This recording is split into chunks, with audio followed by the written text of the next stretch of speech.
that when your fear increases, your brain tends to run towards distractions. मतलब simple है, उस time आपका logical brain shut हो जाता है, लेकिन ब्रेन बोलता है 5 मिनट और देख लेता हूँ, और इस गिल्ट से स्ट्रेस और बढ़ जाता है। व्हाट इफ इस साल भी सिलेक्शन नहीं हुआ?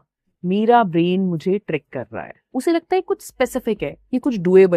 ये स्मॉल एक्शंस रेपिटेशन के थ्रू ब्रेन को रीवायर करते हैं। आपके ब्रेन को ये पता होना that it's in control is very important for your UPSC journey. लेकिन जब आप वर्स्ट के साथ पीस कर लेते हो तो आपका ब्रेन सेफ फील करने लग जाता है। देखो, मोटिवेशन सस्टेन रील्स देखकर नहीं होगा, मोटिवेशन सस्टेन होगा एक फ्रेमवर्क बनाकर। जो लोग आगे बढ़ जाते हैं उन्होंने अनसर्टेनिटी के साथ पीस कर लिया होता है। नोटिस किया है, जैसे जैसे प्रीलिम्स पास आता है, रील्स देखना, यूट्यूब देखना, बिंज वॉच करना, ये सब बढ़ जाता है, ये सब ज्यादा एडिक्टिव लगने लगता है।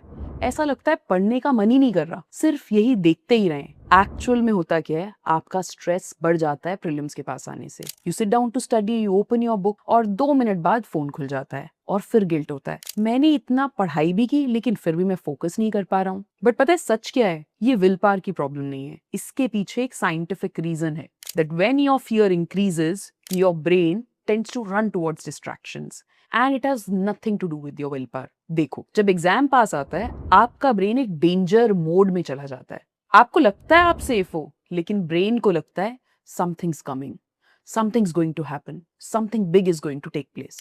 और जैसे ही वो अनसर्टेनिटी फील करता है, एक केमिकल रिएक्शन स्टार्ट होती है। एमिगडाला, जो फियर हैंडल करता है, एक्टिव हो जाता है, और प्री फ्रंटल कॉर्टेक्स, जो डिसीजन मेकिंग करता है, वो स्लो पड़ जाता है। मतलब सिंपल है, उस टाइम आपका लॉजिकल ब्रेन शट हो जाता है। ये समझना इसलिए जरूरी है ताकि हम इस सिचुएशन को बेटर हैंडल कर पाएं, और आपका इमोशनल ब्रेन जो है वो टेक ओवर कर लेता है। आप पढ़ना चाहते हो लेकिन ब्रेन बोलता है 5 मिनट और देख लेता हूँ, थोड़ा रिलैक्स लगेगा फिर पढ़ाई करूंगा, अभी बहुत डर लग रहा है, अभी बहुत एंजाइटी हो रही है। और ये रिलैक्सेशन एक ट्रैप है, क्योंकि जब आप फोन खोलते हो डोपामाइन रिलीज होता है, वो केमिकल जो शॉर्ट टर्म सुकून देता है, लेकिन बाद में गिल्ट आने लग जाता है, और इस गिल्ट से स्ट्रेस और बढ़ जाता है, स्ट्रेस से और डिस्ट्रैक्शन। यही है फियर डिस्ट्रैक्शन लूप। सोच के देखो, एग्जाम के पहले हम डिस्ट्रैक्शन से नहीं लड़ रहे होते, हम अपने फियर से भाग रहे होते हैं। व्हाट इफ इस साल भी सिलेक्शन नहीं हुआ?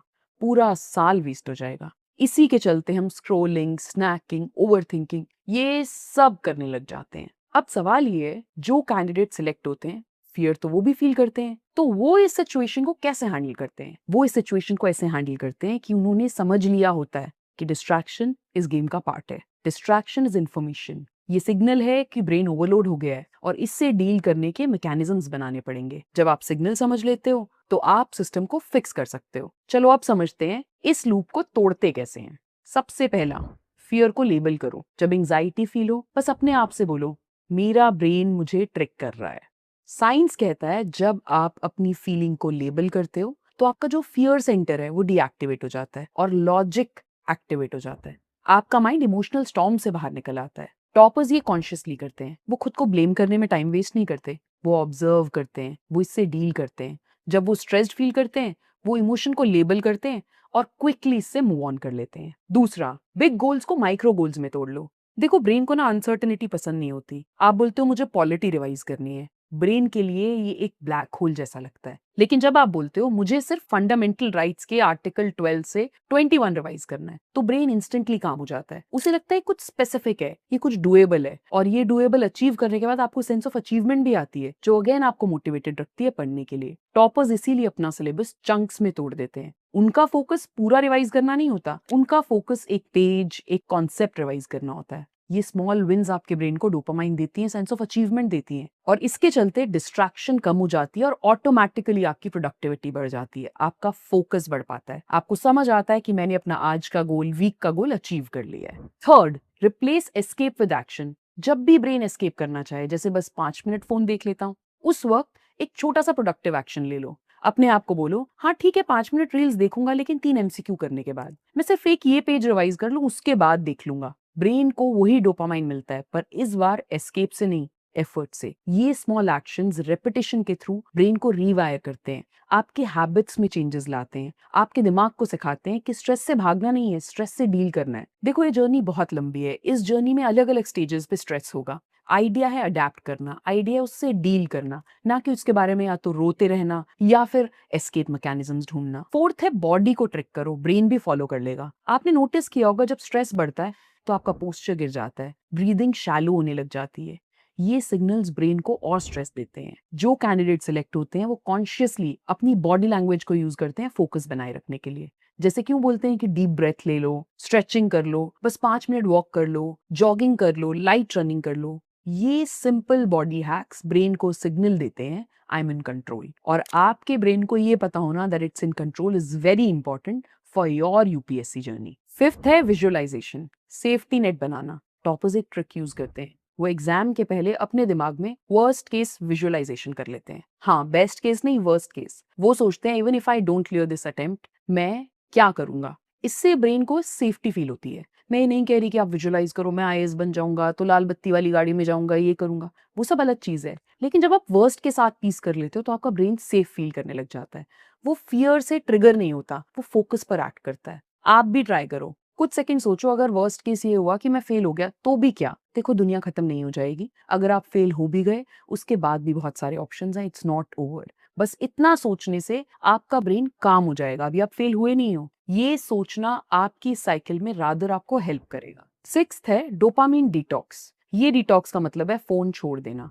मतलब ये समझना कि डोपामिन कहाँ से आ रही है। अगर पूरी डोपामिन स्क्रोलिंग से आ रही है तो ब्रेन को प्रोडक्टिव चीजें बोरिंग लगने लगेंगी, मतलब पढ़ना बोरिंग लगने लगेगा। लेकिन अगर आप इंटेंशनली अपने डोपामिन के सोर्सेस बदल दो, जैसे मॉक टेस्ट को एक गेम की तरह रखो, मेरा कितना स्कोर आ रहा है, या मॉक टेस्ट के बाद मैं एक कॉफी पीऊंगा, या 1 घंटे की स्टडी के बाद मैं 5 मिनट कोई गेम खेल लूंगा, तो ब्रेन नया रिवॉर्ड एसोसिएशन बनाने लग जाता है। इसी बैलेंस से अपना मोटिवेशन सस्टेन कर पाते हैं। देखो मोटिवेशन सस्टेन रील्स देखकर नहीं होगा, मोटिवेशन सस्टेन होगा एक फ्रेमवर्क बनाकर।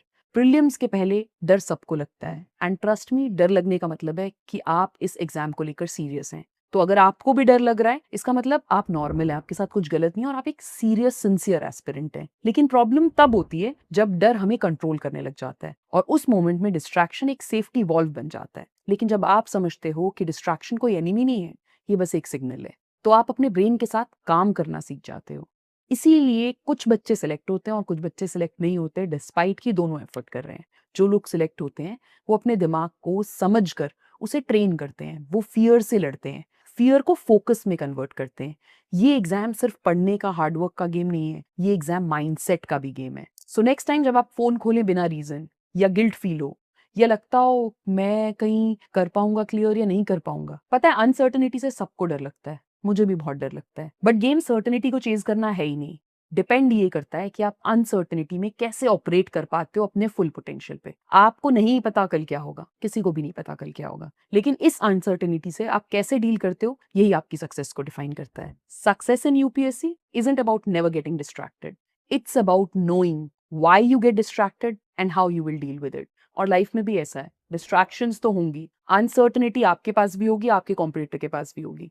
आप उस अनसर्टेनिटी में कैसे ऑपरेट करते हो, कैसे अपने फुल पोटेंशियल पर काम करते हो, कैसे उससे डील करते हो, ये गेम चेंजर होगा। देखो लाइफ में सक्सीड करना है तो एक बात समझनी पड़ेगी, अनसर्टेनिटी डिस्ट्रैक्शन सबकी लाइफ में है। जो लोग आगे बढ़ते हैं और जो लोग पीछे रह जाते हैं उनमें बस एक फर्क होता है, जो लोग आगे बढ़ जाते हैं उन्होंने अनसर्टेनिटी के साथ पीस कर लिया होता है। इस दुनिया में किसी को भी नहीं पता कल क्या होने वाला है, लेकिन उसके बावजूद अगर आप अपने फुल पोटेंशियल पर ऑपरेट कर रहे हैं मतलब आपने सक्सीड करने के चांसेस को बढ़ा लिए। It is as simple as that. Thank you for watching this video. Do not forget to like, share and subscribe. Thank you.